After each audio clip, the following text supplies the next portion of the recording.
Hi ಗೆಳೆಯರೇ, ನಮ್ಮ ಚಾನೆಲ್ಗೆ ಹೊಸಬರಾಗಿದ್ದರೆ ದಯವಿಟ್ಟು ಸಬ್ಸ್ಕ್ರೈಬ್ ಮಾಡಿಕೊಂಡು ವಿಡಿಯೋವನ್ನು ಲೈಕ್ ಮಾಡಿ ಮತ್ತು ಇತರರೊಂದಿಗೆ ಹಂಚಿಕೊಳ್ಳಿ. ಈಗ ಕತೆಗೆ ಹೋಗೋಣ. ಹಳ್ಳಿಯೊಂದರಲ್ಲಿ ವಾಸವಿದ್ದ ನಮ್ಮ ಕತೆಯ ನಾಯಕಿ ಸವಿತಾ. ಸವಿತಾಳ ತಂದೆ ತಾಯಿ ಕಡುಬಡವರು, ಆದರೂ ಕಷ್ಟಪಟ್ಟು ದುಡಿಯುತ್ತಿದ್ದರು. ಜೀವನೋಪಾಯಕ್ಕಾಗಿ ಕೆಲವು ಹಸುಗಳನ್ನು ಸಾಕಿ ತಮ್ಮ ಮಗಳನ್ನು ಚೆನ್ನಾಗಿ ಸಾಕಿ ಬೆಳೆಸಿದ್ದರು.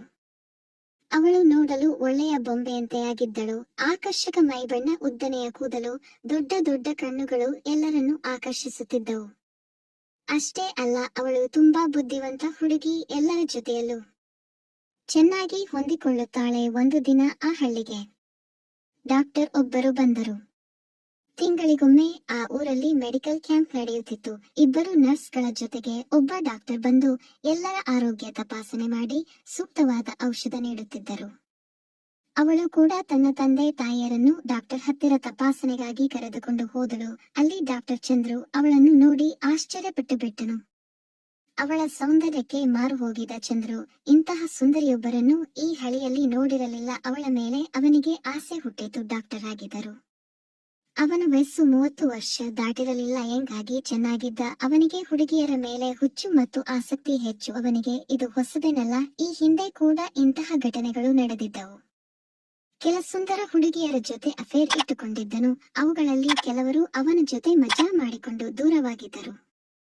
ಇನ್ನು ಕೆಲವರು ಜಗಳವಾಡಿ ದೂರವಾಗಿದ್ದರು. ಈಗ ಮತ್ತೊಬ್ಬ ಸುಂದರ ಹುಡುಗಿಯನ್ನು ಕಂಡಿದ್ದಾನೆ ಎಂಬ ಖುಷಿಯಲ್ಲಿದ್ದ. ಚಂದ್ರು ಹೇಗಾದರೂ ಮಾಡಿ ಸವಿತಾಳನ್ನು ಹೋಲಿಸಬೇಕು ಎಂದು ಯೋಚಿಸಿದ. ಅವಳಿಗೆ ಒಮ್ಮೆ ಸ್ಮೈಲ್ ನೀಡಿ ಆಕರ್ಷಿಸಲು ಪ್ರಯತ್ನಿಸಿದರು. ಸವಿತಾ ಯಾವುದೇ ತಲೆ ಕೆಡಿಸಿಕೊಳ್ಳದೆ ತನ್ನ ಪಾಡಿಗೆ ಸುಮ್ಮನೆ ಆಗಿದ್ದಳು. ಅವಳ ತಂದೆ ತಾಯಿಯರ ಜೊತೆ ಮಾತನಾಡುವಾಗ ಅವರ ಮನೆಯಲ್ಲಿ ಹಸುಗಳಿವೆ ಎಂಬುದನ್ನು ಗೊತ್ತಾಗಿತ್ತು. ಅದನ್ನು ಬಳಸಿಕೊಂಡು ಅವಳನ್ನು ಹೋಲಿಸಲು ಪ್ರಯತ್ನಿಸಬೇಕೆಂದು ಅವನು ನಿಶ್ಚಯಿಸಿದ. ಇನ್ನೊಂದು ದಿನ ಅವಳು ತನ್ನ ತಂದೆಗೆ ಹುಷಾರಿಲ್ಲದೆ ಅವನ ಹತ್ತಿರ ಕರೆದುಕೊಂಡು ಹೋದಳು. ತಂದೆಯನ್ನು ತಪಾಸಣೆ ಮಾಡುತ್ತಿರುವಾಗ ಅವಳನ್ನು ಕದ್ದು ಕದ್ದು ನೋಡುತ್ತಿದ್ದ. ಆದರೆ ಸವಿತಾ ಯಥಾಸ್ಥಿತಿಯಲ್ಲಿದ್ದಳು. ಅವನು ಅವಳ ತಂದೆಯೊಂದಿಗೆ ಹೆಚ್ಚು ಹೊತ್ತು ಮಾತನಾಡಿ, ಕೊನೆಗೆ ನೀವು ಹಾಲು ಮಾರಾಟ ಮಾಡುತ್ತೀರಿ ಅಂತ ಕೇಳಿದ್ದೇನೆ. ನನ್ನ ಮನೆಗೂ ಹಾಲನ್ನು ತಂದು ಕೊಡುತ್ತೀರಾ ಎಂದು ಕೇಳಿದ. ಅದಕ್ಕೇನು, ನಾಳೆಯಿಂದ ನನ್ನ ಮಗಳು ನಿಮ್ಮ ಮನೆಗೆ ಪ್ರತಿದಿನ ಹಾಲು ತಂದು ಕೊಡುತ್ತಾಳೆ ಎಂದು ಅವಳ ತಂದೆ ಹೇಳಿದರು. ಅವನಿಗೆ ಸಂತೋಷವಾಯಿತು. ಆ ದಿನದಿಂದ ಅವಳು ಪ್ರತಿದಿನ ಹಾಲು ಕೊಡಲು ಅವನ ಮನೆಗೆ ಹೋಗತೊಡಗಿದಳು. ಮೊದಲು ನಾಚಿಕೆಯಿಂದ ಮಾತನಾಡಲಿಲ್ಲ, ಆದರೆ ನಿಧಾನವಾಗಿ ಅವನು ಅವಳನ್ನು ಒಲಿಸಿಕೊಳ್ಳಲು ಪ್ರಾರಂಭಿಸಿದ. ಅವನು ಅವಳಿಗೆ ಹಣ ಕೊಟ್ಟು ಹೊಸ ಬಟ್ಟೆಗಳನ್ನು ಖರೀದಿಸಲು ಹೇಳುತ್ತಿದ್ದ. ಮೊದಲಿಗೆ ತಿರಸ್ಕರಿಸಿದರು, ಆನಂತರ ಒಪ್ಪಿಕೊಂಡಳು. ದಿನ ಕಳೆದಂತೆ ಚಂದ್ರು ತನ್ನ ಪ್ರೀತಿಯನ್ನು ನಯವಾಗಿ ವ್ಯಕ್ತಪಡಿಸಿದ. ಒಂದು ದಿನ ನಾನು ನಿನ್ನನ್ನು ಪ್ರೀತಿಸುತ್ತೇನೆ ಎಂದು ಹೇಳಿದ.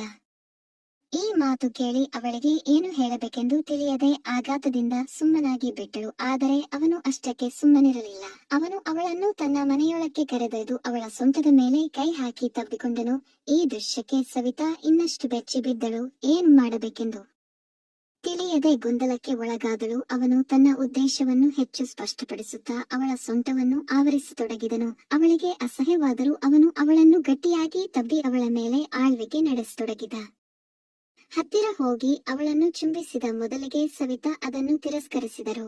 ಅವನ ಒತ್ತಾಯಕ್ಕೆ ಮಣಿಯಲು ಆರಂಭಿಸಿದಳು. ಅವಳು ನಾಚಿಕೆಯಿಂದಲೇ ಕಣ್ಣೀರನ್ನು ಒರೆಸಿಕೊಂಡು ಹೊರಬಂದಳು. ಇಡೀ ರಾತ್ರಿ ಅವಳಿಗೆ ಚಂದ್ರು ಮಾಡಿದ ಚೇಷ್ಟೆಗಳನ್ನು ಮರೆಯಲಾಗಲಿಲ್ಲ. ಅವಳು ತೀರಾ ವಿಚಿತ್ರ ಭಾವನೆಗೊಳಗಾದಳು. ಅಲ್ಲಿ ನಿಜವಾದ ಪ್ರೀತಿ ಇದೆಯಾ ಎಂದು ಆಲೋಚಿಸಲು ಶುರು ಮಾಡಿದಳು. ಮರುದಿನ ವನಜ ಮತ್ತೆ ಹಾಲು ನೀಡಲು ಅವರ ಮನೆಗೆ ಹೋದಳು. ಅಲ್ಲಿ ಅವನು ಅವಳನ್ನು ಒಳಕ್ಕೆ ಕರೆದ. ಈ ಬಾರಿ ಸವಿತಾ ಹಿಂಜರಿಯುತ್ತಾ, ನೀವು ನನಗೆ ತೊಂದರೆ ಕೊಡುತ್ತೀರಾ ಎಂದು ಕಾಳಜಿ ತೋಡಿದಳು. ನೋಡಿ, ನಾನು ನಿನ್ನನ್ನು ಪ್ರೀತಿಸುತ್ತೇನೆ. ನಾನು ಮಾಡುತ್ತಿರುವುದೆಲ್ಲ ನಿನ್ನ ಹಿತಕ್ಕಾಗಿ ಎಂದು ಚಂದ್ರು ನಕ್ಕು ಪ್ರತಿಕ್ರಿಯಿಸಿದ. ಆದರೆ ಸವಿತಾ ವಿಶ್ವಾಸಕ್ಕೆ ಬರಲಿಲ್ಲ. ನೀವು ಶ್ರೀಮಂತರು, ನಾನು ಬಡವರು, ನಾವು ಮದುವೆಯಾಗೋಕೆ ಸಾಧ್ಯವಿಲ್ಲ. ನೀವು ನನಗೆ ಮೋಸ ಮಾಡುತ್ತೀರಾ ಎಂದು ಅಸಹನೆಯನ್ನು ವ್ಯಕ್ತಪಡಿಸಿದಳು. ಇದಕ್ಕೆ ಚಂದ್ರು ತಕ್ಷಣವೇ ಪ್ರತಿಕ್ರಿಯಿಸದೆ, ನಾನು ನಿನ್ನನ್ನು ನಿಜವಾಗಿಯೂ ಪ್ರೀತಿಸುತ್ತೇನೆ. ನಿನಗೆ ಭಯಪಡುವ ಅಗತ್ಯವಿಲ್ಲ ಎಂದು ಸಮಾಧಾನಪಡಿಸಿದ. ಸವಿತಾಳಿಗೆ ಅವನ ಮಾತುಗಳಿಂದ ಸಂತೋಷವಾಯಿತು. ಆದರೆ ಅವನು ಏನಾದರೂ ಮೋಸ ಮಾಡುತ್ತಿದ್ದಾನೆ ಎಂಬ ಅನುಮಾನ ಅವಳ ಮನಸ್ಸಿನಲ್ಲಿ ಉಳಿಯುತ್ತಲೇ ಇತ್ತು. ಚಂದ್ರುಗೆ ತನ್ನ ಭಾವನೆಗಳನ್ನು ತಡೆಯಲು ಹೆಚ್ಚು ಕಾಲ ಸಾಧ್ಯವಾಗಲಿಲ್ಲ. ಒಂದು ದಿನ ಅವನು, ನೀನು ನನಗೆ ಪ್ರಿಯವಾಗಿದ್ದೀಯಾ, ನಾನು ನಿನ್ನ ಜೊತೆ ಹೆಚ್ಚು ಸಮಯ ಕಳೆಯಬೇಕು ಎಂದು ಹೇಳಿದ. ಸವಿತಾಳಿಗೆ ಮುಜುಗರವಾಯಿತು. ಇದು ಮದುವೆಯ ನಂತರ ಮಾತ್ರ ಎಂದು ಅವಳು ಶಾಂತವಾಗಿ ಉತ್ತರಿಸಿದಳು. ಆದರೆ ಚಂದ್ರು ಸುಮ್ಮನಾಗಲಿಲ್ಲ. ಅವನು ಅವಳನ್ನು ಒಪ್ಪಿಸಲು ನಿರಂತರವಾಗಿ ಪ್ರಯತ್ನಿಸುತ್ತಿದ್ದನು. ಕೊನೆಗೆ ಸವಿತಾ ಅವನ ಒತ್ತಾಯಕ್ಕೆ ಮಣಿದಳು. ಮರುದಿನ ಪಿಂಕ್ ಬಣ್ಣದ ಲಂಗದಾವಣಿ ಧರಿಸಿ ಅವನು ಹೇಳಿದಂತೆ ಅವನ ಮನೆಗೆ ಹೋದಳು. ಅಲ್ಲಿ ಚಂದ್ರು ಅವಳಿಗಾಗಿ ಕಾತರದಿಂದ ಕಾಯುತ್ತಿದ್ದು. ತಕ್ಷಣವೇ ಅವಳನ್ನು ತನ್ನ ಹತ್ತಿರ ಎಳೆದನು. ಅವನು ಅವಳನ್ನು ತೋಳಿನಲ್ಲಿ ತಬ್ಬಿಕೊಂಡು ತುಟಿಗಳ ಮೇಲೆ ಮೃದುವಾಗಿ ಚುಂಬಿಸಿದ. ವನಜ ಕೂಡ ಇದನ್ನು ಅನುಭವಿಸಲು ಶುರು ಮಾಡಿದಳು. ಅವನು ಅವಳನ್ನು ತನ್ನ ಮಲಗುವ ಕೋಣೆಗೆ ಕರೆದುಕೊಂಡು ಹೋಗಿ ಗಂಡ ಹೆಂಡತಿಯರು ಮಾಡುವ ಭಾವನೆಗಳನ್ನು ವ್ಯಕ್ತಪಡಿಸುತ್ತಿದ್ದ ಚಿತ್ರಗಳನ್ನು ತೋರಿಸಿದ. ನಾವು ಕೂಡ ಹೀಗೆ ಮಾಡೋಣ ಎಂದನು. ಇದನ್ನು ಕೇಳಿ ಅವಳು ನಾಚಿಕೊಂಡು ತಲೆ ತಗ್ಗಿಸಿದಳು. ಅದನ್ನು ಗಮನಿಸಿದ ಅವನು ಅವಳನ್ನು ತಕ್ಷಣ ಹಾಸಿಗೆಯ ಮೇಲೆ ಮಲಗಿಸಿ ಅವಳ ಮೈಯನ್ನೆಲ್ಲ ಮುತ್ತುಗಳ ಮಳೆಯಿಂದ ಆವರಿಸತೊಡಗಿದನು. ಅವಳು ಮೊದಲನೇ ಸಲ ಇಂತಹ ಅನುಭವವನ್ನು ಪಡೆಯುತ್ತಿದ್ದಳು. ಅವನು ಮುಂದಕ್ಕೆ ಇನ್ನೂ ಹೆಚ್ಚು ಹತ್ತಿರ ಹೋಗಲು ಪ್ರಾರಂಭಿಸಿದ. ಅವಳನ್ನು ನಿರ್ವಸ್ತ್ರಗೊಳಿಸಿ ಅವಳ ಮೇಲೆ ಆಳ್ವಿಕೆ ಸಾಧಿಸತೊಡಗಿದ. ಕೆಲವೇ ನಿಮಿಷಗಳಲ್ಲಿ ಸವಿತಾಳಿಗೆ ಮೊದಲ ಬಾರಿ ಆ ಅನುಭವ ಸಿಕ್ಕಿತು. ಆದರೂ ಈ ಎಲ್ಲಾ ಘಟನೆಗಳ ನಂತರ ಅವಳು ವಾಸ್ತವಕ್ಕೆ ಬಂದು ಕಣ್ಣೀರು ಹಾಕಿದಳು. ಅವನು ಅವಳಿಗೆ ಸಮಾಧಾನ ನೀಡಲು ಪ್ರಯತ್ನಿಸಿದರು. ಆ ದಿನ ಮಾಡಿದ ಕೆಲಸ ಸವಿತಾಳ ಮನಸ್ಸಿನಲ್ಲಿ ಬೇರೆ ರೀತಿಯ ಅನುಭವಗಳನ್ನು ಮೂಡಿಸಿದವು. ಇವರಿಬ್ಬರು ಹೀಗೆ ತಮ್ಮ ಸಂಬಂಧವನ್ನು ಮುಂದುವರಿಸುತ್ತಿದ್ದರು. ಒಂದು ದಿನ ಸವಿತಾಳಿಗೆ ತಾನು ಗರ್ಭಿಣಿಯಾಗಿದ್ದೇನೆ ಎಂಬ ಅನುಮಾನವಾಯಿತು. ಶಂಕೆ ಹೋಗಲಾಡಿಸಲು ಅವಳು ಚಂದ್ರುವಿನ ಹತ್ತಿರ ಹೋಗಿ ತಪಾಸಣೆ ಮಾಡಿಸಿಕೊಂಡಳು. ಅವನು ಅವಳಿಗೆ ಗರ್ಭವತಿಯಾಗಿರುವುದನ್ನು ದೃಢಪಡಿಸಿದ. ಈ ಸುದ್ದಿಯನ್ನು ಕೇಳಿದಾಗ ಅವಳಿಗೆ ಭಯ ಕಾಡತೊಡಗಿತು. ಅವನನ್ನು ಮುಂದೇನು ಮಾಡುವುದು ಎಂದು ಕೇಳಿದಳು. ಆದರೆ ಅವನು ಸುಮ್ಮನಿರದೆ, ಏನು ಹೆದರಬೇಡ, ಗರ್ಭಪಾತ ಮಾಡಿಸಿದರೆ ಎಲ್ಲಾ ಸುಗಮವಾಗುತ್ತದೆ ಎಂದು ಸಲೀಸಾಗಿ ಮಾತಾಡಿದ. ಅವಳು ಇದನ್ನು ಕೇಳಿ ತೀವ್ರವಾಗಿ ತಿರಸ್ಕರಿಸಿದಳು. ನಾನು ನನ್ನ ಮಗುವನ್ನು ಗರ್ಭಪಾತ ಮಾಡಿಸಲು ಒಪ್ಪುವುದಿಲ್ಲ ಎಂದು ಧೈರ್ಯದಿಂದ ಹೇಳಿದಳು.